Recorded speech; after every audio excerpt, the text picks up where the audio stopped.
बिस्मिल्लाहिर्रहमानिर्रहीम। अस्सलामुअलैकुम। आज तारीख़ 31 जनवरी सन 2022 बरोज़ सोमवार। कुवैत उर्दू न्यूज़ के साथ मैं हूं मोहम्मद उमर।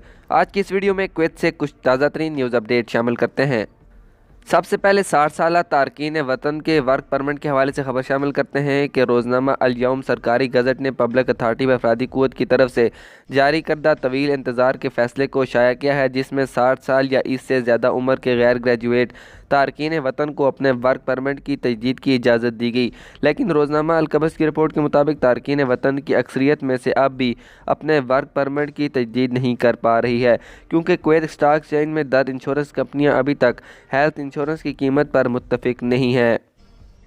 PAM ने इस ज़ुमरे के लोगों के लिए वर्क परमिट की तजदीद के लिए दो शराइत रखी हैं: 250 दिनार फ़ीस और दूसरी कुवैत स्टॉक एक्सचेंज में दर्ज इंश्योरेंस कंपनियों में से एक की जानिब से नाकाबिले वापसी इंश्योरेंस पॉलिसी। ताहम 60 साल की उम्र के अफराद में से अक्सरियत अब भी अपने वर्क परमिट की तजदीद करने से कासर है, क्योंकि इंश्योरेंस कंपनियों ने अभी तक इंश्योरेंस फ़ीस का तयन नहीं किया है। PAM की जानिब से 60 साल की उम्र के गैर ग्रेजुएट तारकीन वतन से लेन देन हासिल करने के लिए अशल खुदकार निज़ाम को चालू किया गया है, लेकिन सिर्फ वो लोग जिन्हें फ़ीस की अदायगी से बाहर रखा गया है। कुवैती ख़वातीन के शोहर और इनके बेटियों और कुवैती बाशिंदों की गैर मुल्की बीवियाँ, फ़लस्तीनी दस्तावेज़ात रखने वाले वगैरह सर्विस से फ़ायदा उठा सकते हैं। अगली खबर शामिल करते हैं कि कुवैत ट्रैफिक डिपार्टमेंट की जानिब से हज़ारों अफराद को जुर्माने आयद किए गए हैं। कुवैत की जनरल ट्रैफिक डिपार्टमेंट की जानिब से सख्त मुहिम के दौरान हज़ारों खिलाफ वर्जियाँ दर्ज की गई, जबकि मुतअद्दिद अफराद को गिरफ्तार कर लिया गया। तफसीलात के मुताबिक जनरल ट्रैफिक डिपार्टमेंट इन अफराद का ताक़ुब जारी रखे हुए है जो बगैर ड्राइविंग लाइसेंस के अपने रिश्तेदारों, दोस्त अहबाब या किसी की भी गाड़ी चलाते हैं। नेज़ ट्रैफिक कानून की पाबंदी न करने वालों को भी गिरफ्तार किया जा रहा है।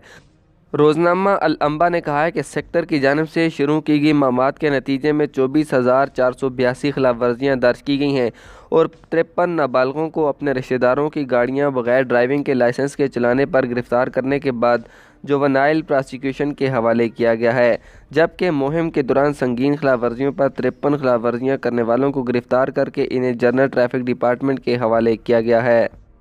दूसरी जानिब ट्रैफिक डिपार्टमेंट ने हफ्ते के रोज़ ऐलान किया है कि गाड़ियों की ट्रैफिक को थर्ड रिंग रोड से कायरा स्ट्रीट की तरफ मोड़ दिया गया है और फिर एक नई टनल की तामीर सहूलत फराहम करने के लिए एक उलट चौराहे के ज़रिए वापस तीसरी रिंग रोड की तरफ मोड़ दिया गया है।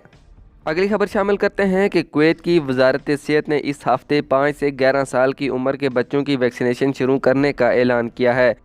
तफसीलात के मुताबिक 5 से 11 साल की उम्र के ग्रुप में बच्चों की सेहत और हिफाजत के मफाद में कुवैत की वज़ारत सेहत इस ग्रुप के लिए इस हफ्ते से कोविड-19 की वैक्सीनेशन फराहम करना शुरू करने का इरादा रखती है। वैक्सीनेशन फराहम करने की इस मुहिम में ऐसे केसों के तबके को तरजीह दी जाएगी जो ख़तरे के अवामिर रखते हैं, जो कि कोविड-19 के इन्फेक्शन की सूरत में शदीद अलामात का सबब बन सकते हैं। अगली खबर शामिल करते हैं कि कुवैत एयर कार्गो डिपार्टमेंट ने तकरीबन 10 किलोग्राम चर्स की स्मगलिंग की कोशिश को नाकाम बना दिया और इसके अलावा 40 कैन माया चर्स के जो अमेरिका से एक पार्सल से आए थे, पार्सल के ज़रिए ममनू नशावर अशिया की आमद के बारे में पेश की इतला मिली थी। मालूमात की बुनियाद पर कार्रवाई की गई तो तलाश के दौरान 10 किलो चर्स के साथ 40 कैन चर्स के तेल के डब्बे बरामद हुए। वसूल कुनंदा एक अरब शहरी था जिसे मजाज अथॉरिटी के पास भेज दिया गया है।